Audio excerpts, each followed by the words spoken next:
Good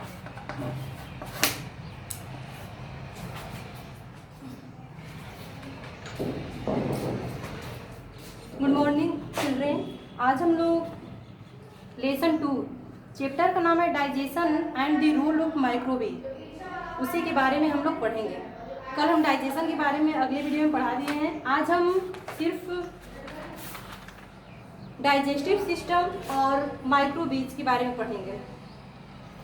आगे digestive system, पहले हम लोग डाइजेस्टिव सिस्टम के बारे में पढ़ेंगे, फिर माइक्रोवेव। कर रहा है digestive system, the food that we eat is broken down into simpler form. जब हम भोजन करते हैं, जब हम कोई भी भोजन करते हैं तो वो सिंपलर फॉर्म में टूटने लगता है, छोटे से छोटे फॉर्म में टूट जाता है। This simpler form of food give energy that can be used by our body. कह रहे हैं कि जब सिंपलर फॉर्म में भोजन टूट जाता है तो उससे एनर्जी बनता है और वो एनर्जी हमारे शरीर को प्राप्त होता है। तो वही कह रहे हैं कि जब हम भोजन करते हैं, कोई भी भोजन करते हैं, तो वो पहले सिंपलर फॉर्म में टूटने लगता है, छोटे से छोटे फॉर्म में टूटने लगता है, और जैसे ही वो छोटे फॉर्म में टूट जाता है तो उससे एनर्जी बनता है और वो एनर्जी हमारे शरीर को प्राप्त होती है। कह रहा है the process by which food is broken down into simpler form so that it can be easily taken in or absorbed by the body is called digestion। इसी को डाइजेशन कहते हैं। कह रहे दी प्रोसेस, वह प्रक्रिया जब भोजन छोटे छोटे सिंपलर फॉर्म में छोटे छोटे टुकड़ों में टूटने लगता है और उससे जो एनर्जी बनता है वो हमारे शरीर के द्वारा एब्जॉर्ब कर लिया जाता है, उसी को हम बोलते हैं डाइजेशन। जब भोजन, कोई भी भोजन जब हम करते हैं तो वो सब जब छोटे छोटे टुकड़ों में टूट जाता है तो उससे एनर्जी बनता है और वो एनर्जी हमारे शरीर के द्वारा जब एब्जॉर्ब कर लिया जाता है, अवशोषित कर लिया जाता है, तो उसी को बोलते हैं डाइजेशन। डाइजेशन की जो प्रक्रिया होती है, विभिन्न प्रकार के ऑर्गन एक साथ मिलकर डाइजेशन की प्रक्रिया को पूरा करते हैं।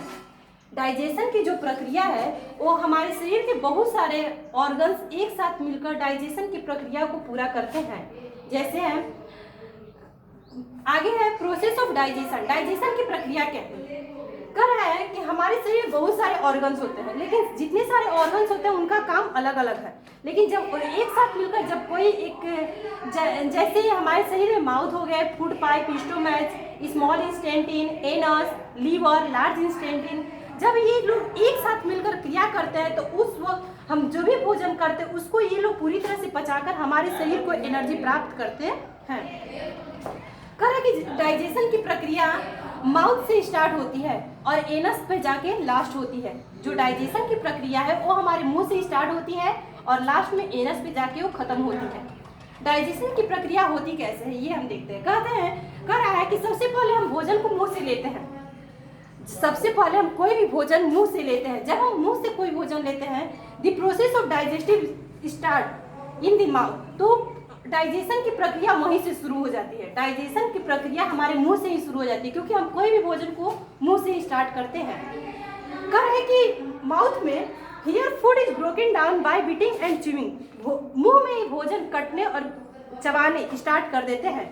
This chew food mix with a liquid called saliva which help in digestion. कह रहा है कि भोजन जब हम मुंह में लेते हैं तो उसी वक्त उसे हम चबाने काटने का काम शुरू कर देते हैं और मुंह में हमारे एक लिक्विड रहता है जिसको सलाइवा कहते हैं, वो हमारे भोजन को डाइजेशन होने में सहायता करता है। सेकेंड है मुंह, जब हम भोजन मुंह से लेते हैं तो उसके बाद भोजन हमारा फूड पाइप में जाता है। तो फूड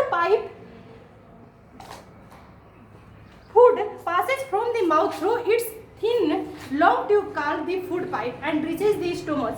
ये फूड पाइप क्या कर रहा है कि जब हम भोजन को मुंह में लेते हैं तो भोजन मुंह में चबाने पीसने के बाद हम लोग उसको फूड पाइप के सहायता से हम उसको स्टोमच में भेज देते हैं। भोजन हमारा मुंह से स्टार्ट होकर फूड पाइप की सहायता से सीधे हमारे स्टोमच में जाता है। स्टोमच क्या है? It is a sac like organ. ये एक सेक लाइक यानी कि बोड़े की तरह होता है। Where food is broken down further, जहाँ की भोजन को छोटे छोटे और टुकड़े में तोड़ा जाता है। मुंह में तो तोड़ा ही जाता है, लेकिन जब हमारा भोजन स्टोमच में आता है तो वहाँ पे और भी छोटे छोटे टुकड़ों में टूटने लगता है। उसके बाद भोजन हमारा स्मॉल इंटेस्टाइन में जाता है। Food from the stomach passes into small intestine. कह रहा है भोजन जब स्टोमच से पूरी तरह से टूट जाता है तो वहाँ से स्टोमच उसको स्मॉल इंटेस्टाइन में सेंड कर देता है। भोजन को वहां से स्टोमच क्या करता है, स्मॉल इंटेस्टाइन में भेज देता है। वहां जाकर all the useful nutrient are absorb by the blood and taken to the part of the blood body. कह रहे हैं कि वहां जाकर जब हमारा भोजन स्मॉल इंटेस्टाइन में जाता है तो वहां जो भी हमारे, जब हम भोजन जो भी किए रहते हैं उसमें जो भी पोषक तत्व रहते हैं, जो भी न्यूट्रिएंट होते हैं, जो हमारे शरीर के लिए फायदेमंद होते हैं, वहाँ वो हमारे ब्लड के द्वारा एब्जॉर्ब कर लिए जाते हैं। और उसके बाद वो जो एनर्जी होता है, जो न्यूट्रिएंट होता है, वो हमारे जब ब्लड में एब्जॉर्ब कर लिया जाता है वहाँ से उसको पूरे बॉडी में भेज दिया जाता है। आगे करा है liver. It produce juice that play an important role in the digestion of food. कह रहा है कि जो लीवर होता है, हमारे शरीर में जो लीवर है वो भी हमारे भोजन को पचाने में एक महत्वपूर्ण रोल अदा करता है। इससे हमारे लीवर में एक जूस होता है जो कि हमारे भोजन को पूरी तरह से पचाने में सहायता करता है। आगे है लार्ज इंटेस्टाइन।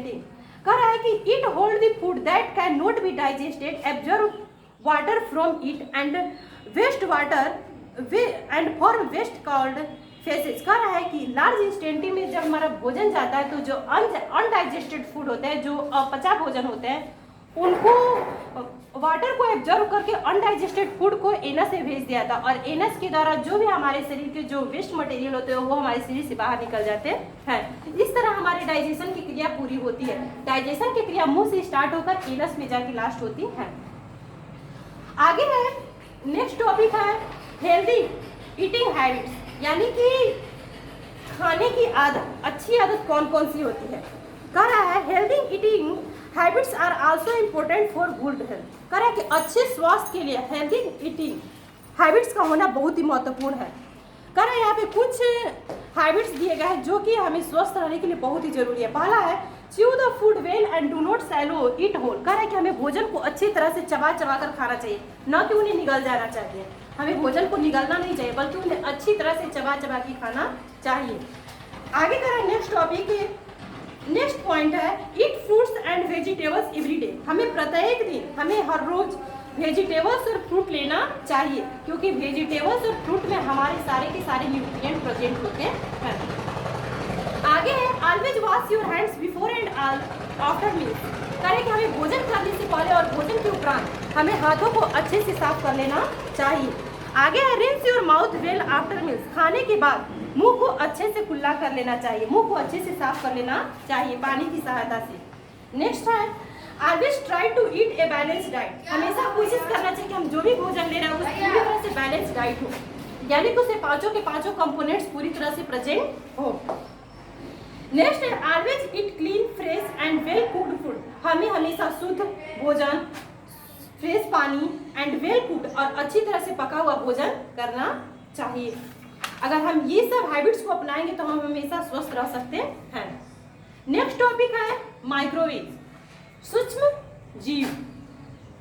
करा माइक्रोवेव आज very small living things that can not be seen with the necked आई। कह रहे हैं कि माइक्रोवेव सूक्ष्म जीव एक ऐसे लिविंग थिंग्स होते हैं जो कि हम उन्हें नंगी आंखों से नहीं देख पाते हैं। सूक्ष्म जीव एक ऐसे लिविंग थिंग्स होते हैं जो कि लिविंग होते हुए भी हम उन्हें अपनी नंगी आंखों से नहीं देख पाते। उन्हें देखने के लिए एक इंस्ट्रूमेंट की आवश्यकता होती है जिसको हम लोग माइक्रोस्कोप कहते हैं। कहने का मतलब ये है कि माइक्रोवेव को देखने के लिए हमेशा हमें माइक्रोस्कोप की जरूरत होती है। बिना माइक्रोस्कोप की सहायता से हम सूक्ष्म जीव को देख नहीं सकते हैं। माइक्रोवेव आर 4 मेन टाइप्स, ये 4 प्रकार के होते हैं। पहला है virus, bacteria, fungi and protozoa. Microwave can be used और हार्मफुल टू ह्यूमन बींग्स। कह रहे हैं कि जो माइक्रोवेव है, सूक्ष्म जीव है, ये ह्यूमन बींग्स के लिए हार्मफुल और यूजफुल दोनों हो सकते हैं, यानी कि लाभदायक भी होते हैं और हानिकारक भी होते हैं। माइक्रोवेव यानी सूक्ष्म जीव एक ऐसा जीव होते हैं जो कि लिविंग है बट इतने छोटे होते हैं कि जिन्हें कि हम नंगी आंखों से नहीं देख पाते हैं। इन्हें देखने के लिए हमें एक इंस्ट्रूमेंट की जरूरत होती है जिसको हम बोलते हैं माइक्रोस्कोप। ये 4 तरह के होते हैं जिनका नाम है virus, bacteria, fungi and protozoa. कह रहा है कि ये हमारे लिए यूजफुल भी होते हैं और हमारे लिए हानिकारक भी होते हैं। कह रहा है सर्टेन यूजेज ऑफ माइक्रोवेव। कह रहा है कि माइक्रोवेव का यूज कहाँ कहाँ होता है, कुछ उनके यूज बताए गए हैं। पहला है some microwave are use in making bread and buns. कह रहे हैं कि माइक्रोवेव का यूज ब्रेड बनाने में होता है और बॉन्स ब्रेड रोल। कह रहे हैं कि माइक्रोवेव का यूज जो होता है ब्रेड या ब्रेड रोल बनाने में भी होता है। नेक्स्ट है some microwave change milk into curd. कह रहा है कि जो माइक्रोवेव होते हैं हमारे दूध को दही में चेंज कर सकते हैं। बिना माइक्रोवेव की सहायता से हम दूध से दही नहीं बना पाएंगे। आगे है next sum microwave help in digestion of food. इतना ही नहीं, हमारे भोजन को पचाने में भी माइक्रोवेव सहायता करते हैं। और नेक्स्ट है some microwave help in process of rotting of dead plants and animals. और कुछ ऐसे माइक्रोवेव होते हैं जो कि मरे हुए जानवर और मरे हुए पौधों को सड़ाने का भी काम करते हैं। यानी कि मरे हुए जानवर और मरे हुए पौधों को ये लोग सड़ा के मिट्टी में मिला देते हैं, जिससे हमारी मिट्टी की उर्वरक क्षमता भी बढ़ जाती है। Harmful microwave are called germs. कह रहा है कि जो हमारे लिए माइक्रोवेव हार्मफुल होते हैं उन्हें जर्म्स कहा जाता है, जो कि हमारे लिए डिजीज भी पैदा करते हैं। वो कौन कौन से माइक्रोवेव हैं जो कि हमारे लिए डिजीज पैदा करते हैं? कह रहा है पहला है वायरस। चल ला बेटा।